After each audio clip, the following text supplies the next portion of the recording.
Hello and welcome. You're watching India Today's Reporter Diary with me, Ashutosh Mishra, and today we're going to talk about the hospitality and the tourism sector. Remember, it's been 2 years. You, me, of course, we all have been suffered. There have been lockdown for almost 2 years. Travel and tourism industry totally jeopardizing. And now, after 2 years almost, we are seeing mostly countries withdrawing the COVID restrictions, and now the industry is yet again, back to life. The people are planning for the domestic travel and tourism, international travel and tourism. And remember, this sector itself, which makes, billions of dollars worldwide, this has a huge business. And of course, in India alone, more than a few million jobs it creates for the people. So the sector which contributes not only for the economy, not only for the GDP of the worldwide, but substantially it also contributes to generate jobs. So clearly, relaxations are on the way worldwide. More countries, of course, they all want tourists to come, particularly as far as Asia is concerned. There is a massive travel, tourism, hospitality industry. So in this regard, where the travel industry sees future post-COVID after 2 years, we spoke to the CEO of Wobi Days, Raghu Chaudhary, and I asked a question about where do he see the future and where is it the more demand as far as tourism is concerned. Is it the domestic tourism in India, or people are opting out for the foreign holidays? So let's hear what Raghu has to say. Most of places, almost international borders has opened, and India already resumed the flight operations from 27th March, and we are all back to see the world. So the most probably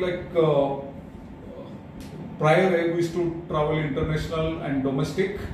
So now the challenges are, we are going to discuss about the challenge. What are the challenges for international and domestic as well? Today in the world, since almost since 2 months, entire India is traveling domestic like anything. So most of the places are packed. Kashmir is packed. So even Kashmir locals also, they never expected so much crowd earlier, like for holidays. The hotels of the Kashmir is completely sold out, and the transportation part, flights are gone. So like the rates are, even flights are not available. So if you're trying to book in late bookings, we always suggest actually to book the flights or hotels at least for domestic 1 month prior and international 2 months prior. There are certain challenges as well as when it comes to the tourism hospitality industry's revival is concerned.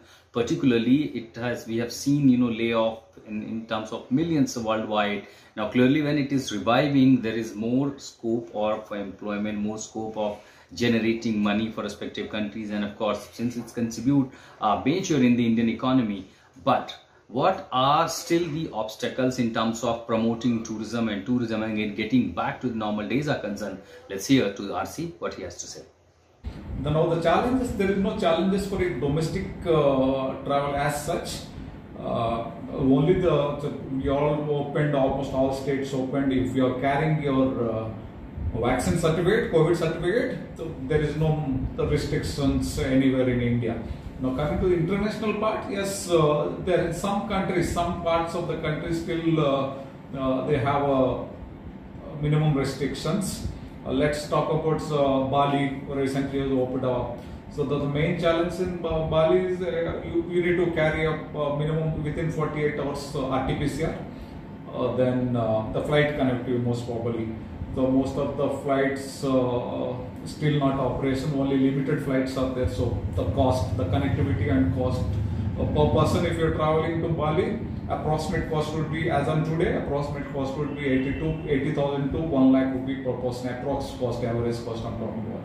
Let's talk about Thailand.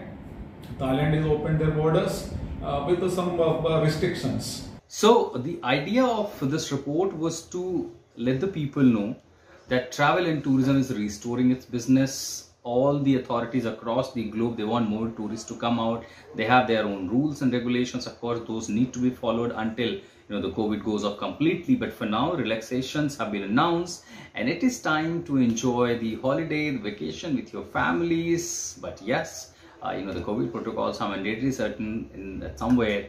You can plan your holidays. Almost all countries are relaxation norm. There are e-visas coming way. There are maximum flight connectivity. So gone those days, at least 2 years, those we have, totally locked ourselves.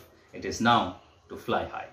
With this reporter diary, this is Ashutosh Mishra for India Today.